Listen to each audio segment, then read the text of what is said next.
I'm Bronwyn Fletcher. Welcome back to Before Dieting. In this episode, I'm talking about your family food culture and the lifelong impact it has on your relationship with food and eating. This is the second of 3 episodes on this topic. And in case you missed last week's episode, here's a short recap. In the last episode, I introduced the term family food culture, which is one that I use to describe the environment that shaped how you learn to eat. And when I use the word family, I'm using it as a broad term. It might mean parents and siblings, or it could mean grandparents or carers. But whatever form it took, family simply refers to the people who were there when you were learning about food and eating. Every family has its own food culture that is a mixture of unspoken rules and expected behaviours around food. When these rules and behaviours have become part of the family culture, they rarely get spoken out loud. And in fact, they don't need to because by then everybody knows them. So in today's episode, I want to progress that family food culture idea, and I want to talk about the family dining table as a kind of focal point. And like family, I'm using the dining table as a kind of a generic. It's just really an easy way of describing the main place where food and family came together to eat. And it doesn't matter really what your dining space looked like. It's what you learnt there that provides many valuable clues as to how you eat today, even if you've never stopped to notice them. To stress how important family meals are as a training ground, if we did a calculation that between the ages of 5 and 16, conservatively, let's say it was only 1 meal a day, that equates to more than 4,000 meals. That's 4,000 times to hear, to observe, to absorb, and reinforce the family rules for eating. In the beginning, those rules would have been said out loud, like for smaller children. And some rules have a single and simple message with known actions. Table manners are a good example, with things like eat with your mouth closed, or waiting until everyone is seated before starting to eat. The type of rules that make sense when a parent is teaching children how to act in social settings. But rules can be more complex and not as clear-cut. Take a rule such as don't be greedy, which is one that I hear a lot. These kinds of vague rules, clearly understood in the wording, that where the actions needed to follow them aren't always clear. Sometimes a child has to make up their own interpretation of that. It's also important to think about that rules work at different levels. And the deeper we dig into them, the closer we come to the rules that have started to work together as an eating system. And they're the ones that we really are most concerned with. But there's also rules that we develop for ourselves. When I was talking to Alana, she told me that she was the youngest with 3 older brothers. And if she didn't eat her meal quickly, they would take food off her plate. So I'm sure you can see it doesn't take much of a stretch of the imagination that as an adult, she eats fast, she eats too much, and she doesn't taste anything. She can't afford to. In childhood, the family dining table is a place where you consume more than food. There are rules operating, there are life lessons, you're learning how to navigate family violence on occasions. What turns up on the plate itself also sends some clear messaging. But when we think back to our childhood meals, the first thing that usually comes to most women's mind is the food itself, like the smell of it or how it tasted, and maybe even the dishes that we liked or avoided. But food wasn't the only thing that was happening at those dining tables. The way meals were set up, where we sat, what was happening around us, all carried meaning and messages. Seating and eating were never just about filling stomachs. They were about family rules, unspoken dynamics, and a sense of order or disorder that wrapped itself around the mealtimes. And without realising it, those details become part of the way you learn to eat and therefore a part of the system that you still run today. Now, there's not one right or better version of family meals. Let me just say that. And when you're teaching kids, we know that that comes with all sorts of problems. The point is, whichever your version of it was the backdrop where many of your eating rules took shape. Even the table itself, if there was one, played its part. Round tables are often encouraged a sense of equality, maybe, with everybody facing one another. Rectangular tables, by contrast, could signal hierarchy. The head of the table wasn't just a place to sit, it often carried authority.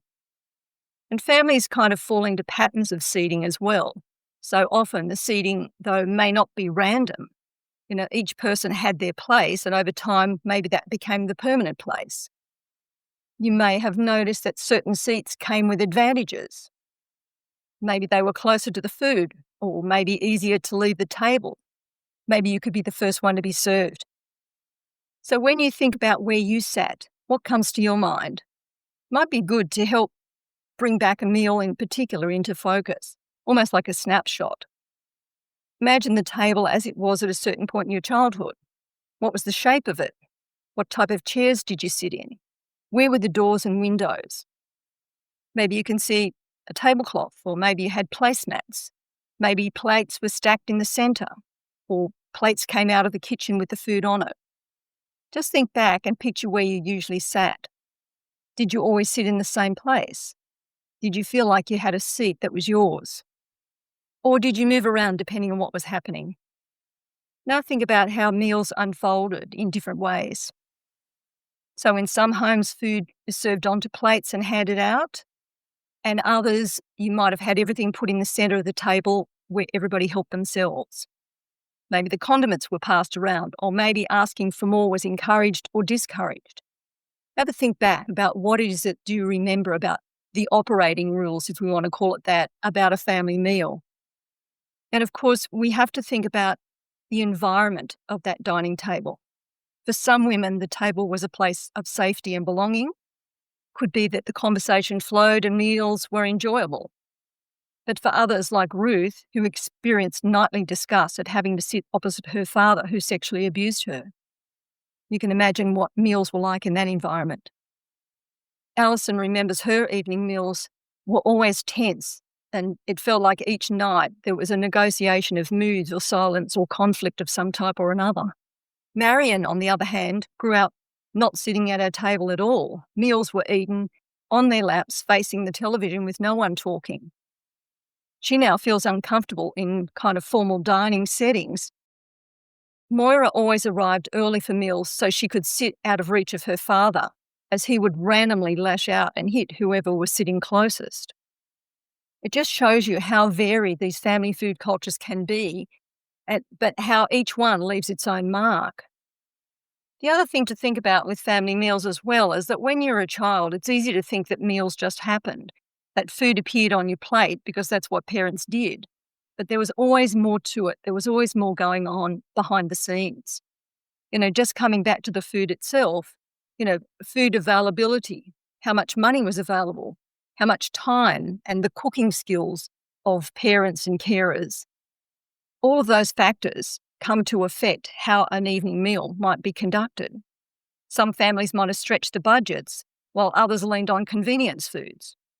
And of course, we have to consider that parents will have brought their own unexamined food rules, which they then passed down the line.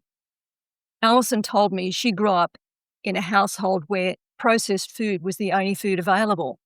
Everything came out of a packet or a tin, and fresh fruit and vegetables was something she rarely saw. So by high school, she was a regular in the sick bay, doubled over with constipation that she thought was normal. So why does this history matter now? Well, the reason is that knowing your history is critical to understanding your struggle to lose weight. All of these details, the table, the seats, the way food reached you, all kind of come together in an eating system of sorts. It's not one that you chose, but you had to live inside it. And without understanding that system, it's easy to mistake recurring weight struggles as something that you just need to try harder at, rather than looking at it as a system that needs to be unraveled, unpacked, for rules to be identified. And by thinking back to your family food history, you start to see that your relationship with food isn't random at all. It can fill in the blanks for you. So when you attempt a diet, with all of these 4,000 repetitions, for example, you can't expect diet rules to override those family food rules, especially when they've been reinforced so many times, meal after meal. But this kind of looking back isn't about blame. That doesn't help anybody. It's not a let's blame the parents exercise, but it's about recognition. because once you see where your early food rules began, you can start to see why diet rules can only work temporarily. A diet can change what you eat for a while, but it can't undo what trained you to eat that way in the first place. When you understand your own eating training ground, understanding those rules that shaped you, you can start to reclaim authority to decide what you want to eat and when you want to eat it. You will no longer be running around following rules that you haven't actually consciously registered that you're following. Thanks for listening. I hope you got something out of today's episode, and if you did, I really appreciate you to leave a comment or forward this on to somebody that you think might benefit from it. In next week's episode, I'll actually bring the third of these episodes together and talk about what someone's life looks like when they are able to discover what the rules are that they've been following. So thanks for listening, and I'll talk with you next week.